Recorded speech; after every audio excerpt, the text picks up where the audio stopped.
rentrer vers la porte, je vais être en sueur, on frappait ou sonner. Je vais dire, allez, qui c'est que je vais découvrir derrière cette porte? Est-ce bien mon frère? Est-ce bien ma mère? C'est ça qui me fait un peu peur aussi. Depuis 26 ans que je ne l'ai pas revu. La personne moi, qui pourra m'aider, c'est avant tout ma mère.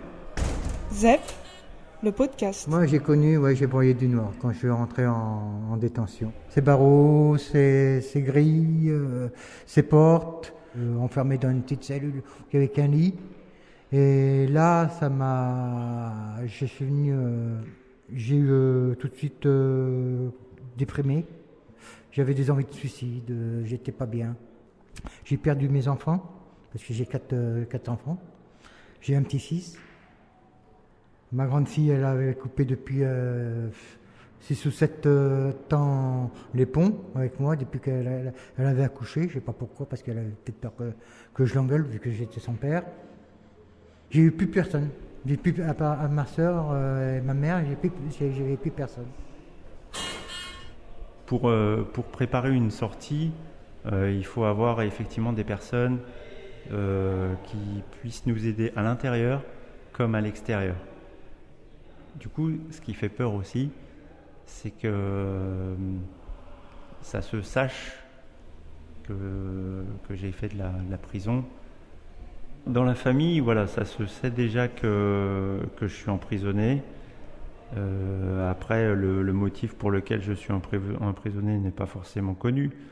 Ça, j'aimerais éviter que ça se développe, mais bon, il y a déjà une grande partie de la famille qui le sait. Donc après, c'est surtout qu'il va falloir que je fasse avec.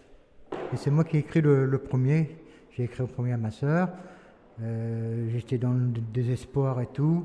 Et j'expliquais, voilà, je suis en prison, voilà, ça m'est arrivé ci, ça m'est arrivé ça. Et puis ma sœur elle m'a répondu, ouais, faut pas t'en faire et tout, tu verras, tu seras vite sorti. Elle a essayé de tout faire pour que je reprenne une confiance en moi. Parce que j'avais plus confiance en moi, j'avais plus confiance à personne, je voulais voir personne. Et c'est là que ma sœur a fait sa carte, sa demande de permis de visite, tout ça pour aller pour me voir au parloir. Et ce premier parloir, c'était bizarre et ça a été fantastique à la fois. Parce que j'ai regardé ma sœur un bon moment, ma sœur m'a regardé un bon moment, depuis le temps qu'on ne s'était pas vu, 20 ans, depuis la mort de mon père, 20 ans. Et ma maman, ça fait 26 ans que je n'ai pas revu ma maman et mon frère. Et quand j'ai vu ma soeur la première fois, pour moi c'était comme si je redécouvrais ma soeur. On ne s'est rien dit tous les deux. Puis d'un seul coup on s'est serré l'un dans l'autre dans les bras, dans un beau moment. Et puis là j'y ai dit bonjour petite soeur. Et puis elle m'a répondu bonjour mon grand frère et tout. Moi j'avais les larmes aux yeux, j'étais le cœur hyper gros et tout. Je dis ça me fait tout drôle. Parce que, tu vois, je voulais me suicider. J'étais en prison, je voulais me suicider, j'en avais marre. Je me retrouvais tout seul. Et voilà, je te retrouve, enfin, je retrouve ma famille. Et je dis, toi, depuis que j'étais en détenu, tu m'as jamais laissé tomber. Ma mère, elle est déjà là pour moi. Elle m'aide pour faire les papiers. Elle m'aide déjà à gérer l'appartement. Elle voit avec mon avocat, donc elle m'apporte des vêtements. C'est tout un tas de petites attentions qui font vraiment chaud au cœur. Tous les ans, par exemple, elle m'apporte 5 kilos de nourriture qui viennent de l'extérieur. Le colis de Noël, c'est quelque chose de... Voilà, ça fait un beau cadeau. Sans elle, déjà, avec toutes ces petites attentions-là, les parloirs et tout ce qui va autour, ce serait déjà très compliqué, effectivement. Et maintenant, je sais qu'elle sera là dehors. Je vais certes un petit peu m'imposer à un moment donné chez elle parce que j'aurai pas de pied à terre. Mais après, rapidement, elle a déjà elle aussi pris conscience de ça, que je vais m'installer dans un appartement rien qu'à moi. Oh, surveillant! Aujourd'hui, on a des liens qui ne passent que par le parloir où moi, j'ai une partie de la famille que je ne vois pas. J'ai une partie de la famille que j'ai juste par courrier où je prends des nouvelles à travers ma mère uniquement. J'aimerais pouvoir revoir mon grand-oncle par exemple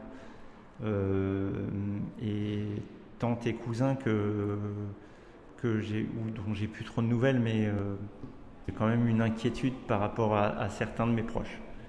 Mais en tout cas, je sais que ma mère et mon grand-oncle, ce sont deux personnes qui vont m'accueillir.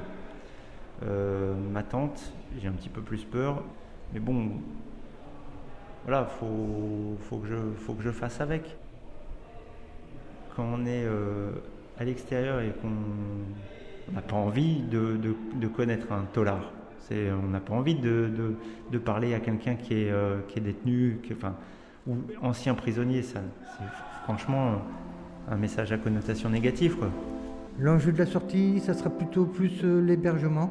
Il faudrait que je trouve soit un centre d'hébergement, ou soit une maison, pas une maison, un logement social. Permission, pas de problème. Maman m'a dit, tu peux venir, je peux dormir, même si c'est une journée, 2 jours, tout ça. Mais pour ma sortie finale, en 2026, elle m'a dit non, tu pourras... C'est ma soeur qui m'a appris ça. Elle m'a dit, maman, ta maman ne voudra pas parce qu'elle est choquée que je demande si je peux. Et c'était provisoire, c'est pour m'occuper déjà d'elle, le temps de trouver un logement. Sinon, vous me voyez sous un pont, habillé sous un pont, puis après je vais au boulot. Le matin, je me vois mal faire ça tous les jours. Bonjour, partons. Ouais, ça va? Oh ouais, ça va, j'ai bien dormi. Et puis j'ai fini le boulot, je vais redormir sur le pont. Non. Et puis je ne sais pas la réaction qu'elle va avoir quand je vais rentrer, quand je vais venir. Je sais quand je vais frapper à la porte, ce sera sûrement mon frère qui va ouvrir. Bon, mon frère va me présenter parce qu'il va sûrement pas me reconnaître. Je dis, voilà, je suis ton grand frère. Puis là, il n'y aura pas de problème. Puis après, je vais aller voir ma mère et c'est là que je ne sais pas comment que je vais réagir. Si ça se trouve, je vais me mettre à pleurer, je vais avoir des angoisses et tout, de la voir. Parce que pour moi, elle reste. J'ai l'image de ma mère comme elle était, comme avant, comme quand je l'ai quittée.